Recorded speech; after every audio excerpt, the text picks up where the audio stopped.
Ce matin, on apprend une très, très mauvaise nouvelle. Il y a une augmentation importante de la pauvreté chez les enfants au Québec. Évidemment, quand il y a une augmentation de la pauvreté chez les enfants, c'est parce que c'est leurs parents qui ont de la difficulté en ce moment avec l'explosion du coût de la vie, de l'épicerie, du logement.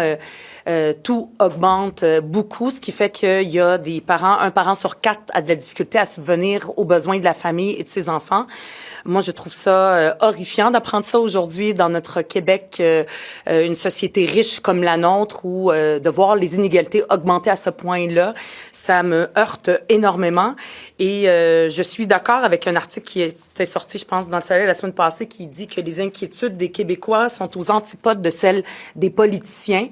Je vais vous l'avouer, moi, j'ai honte de la classe politique. J'ai honte de voir la classe politique ne pas donner autant d'importance à cet appauvrissement-là. Maintenant, c'est rendu que les enfants sont de plus en plus pauvres. Nous, ce qu'on met de l'avant, c'est des propositions simples que le gouvernement peut mettre en place, comme par exemple d'enlever la TVQ sur les produits d'hygiène. Il y a une adhésion à la population pour ça.